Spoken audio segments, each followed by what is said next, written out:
Hey, really appreciate your interest and you being here. And my job is President and CEO of Pillar to Post. I have been with Pillar to Post since 2004. And certainly one of the highlights of my job is the opportunity to talk to people like you who have an interest in does Pillar to Post fit for your ambitions for you and your career and your family and my job today, quite frankly, is to answer any question you have about Pillar to Post, the home inspection industry, real estate, anything that I can do to help you have the information that will help you advance your thinking of, is Pillar to Post the right kind of opportunity for me? Can you tell me more about like what is the success rate of the existing franchisees? Yeah, no, good question. And I'll give you a two-part answer to that. One part is you can see the information in the franchise disclosure document that you have already received or will receive, depending on where you are in the process. And you can see in there all the franchisees who are currently active and any franchisees who left in the last 3 years, and along with an explanation of why they left. Did they just not renew, or did they sell their business? So you can see that for yourself. On a broader answer, I can tell you that with new franchisees, our success rate is about 93%, and we always aim to be higher, but that's where it's been running, Austin, for a while. And I'll go a little bit further, and I'll tell you the three principal reasons that new franchisees don't succeed, and a couple of the reasons why new franchisees do succeed. The three reasons that we see most common when a new franchisee does not succeed are either they could not adapt to being self-employed, meaning you don't have a boss to check in with in the morning, you don't have a clock to punch, you don't have an office to go to, whatever your background has been, and just haven't been able to adapt to the apparent freedom that seems to offer. And then sometimes it's their family not adapting either, that the new franchisee is at home doing some preparatory work or preparations on marketing or something. So being as they're at home, their family thinks they're not working and says, hey, will you pick the kids up, or will you go get a jug of milk, or hey, can you do that, fix that little job? And certainly there's a lot of freedom in this role, but you do have to have the discipline that you got to go to work. And you get to have the freedom about kind of what that is, but you're self-employed, so you and your family have got to sort of adapt to saying, if you've had an out of the job kind of job for a bunch of years, it is a new experience to being kind of working from home and either at a doing some work on your computer, or out on the road talking to realtors or doing inspections, but you still got freedom. The second reason that people fail is really just a challenge with resilience.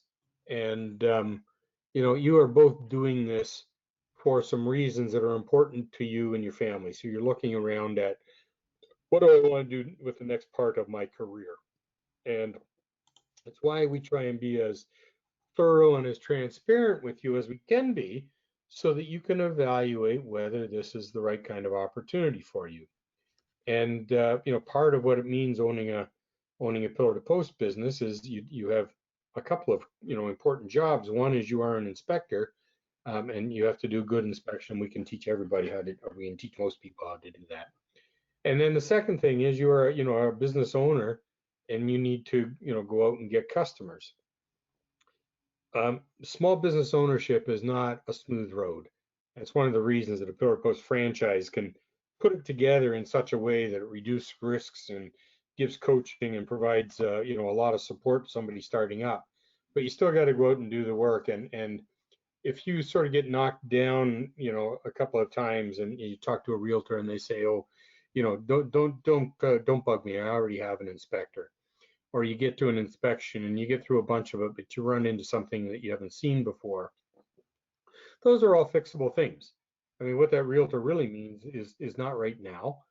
There are lots of new inspectors who call on realtors, so realtors are conditioned that until I've seen you 4 or 5 or 6 times, I'm not going to take you seriously.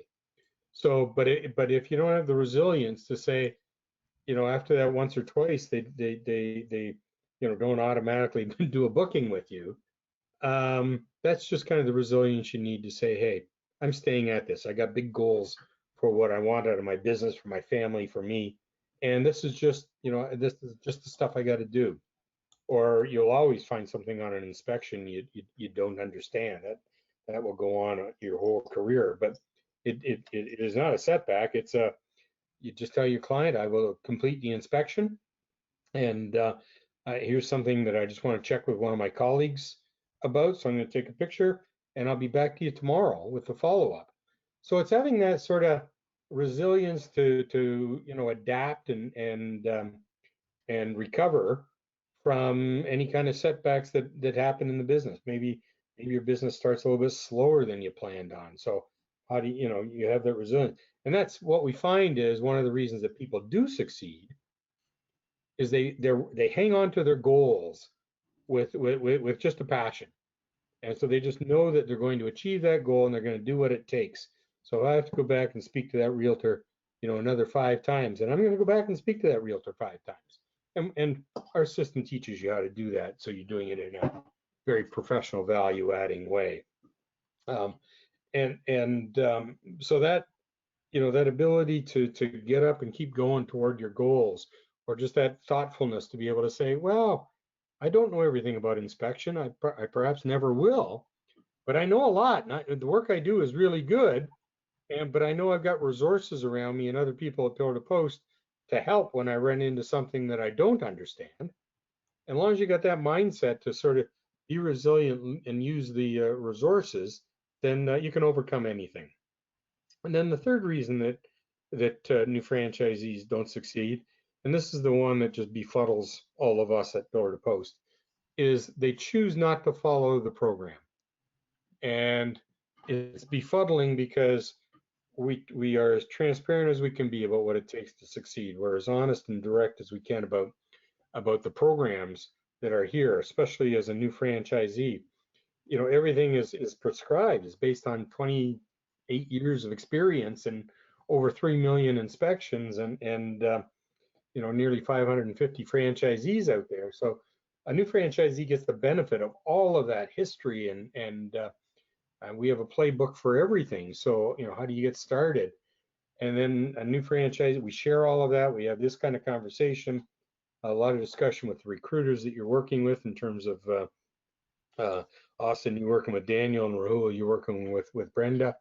Um, and then when a franchisee comes in and says, well, I think I got a better way, or that doesn't work in my territory, it is just befuddling to us. And it results in one of two things.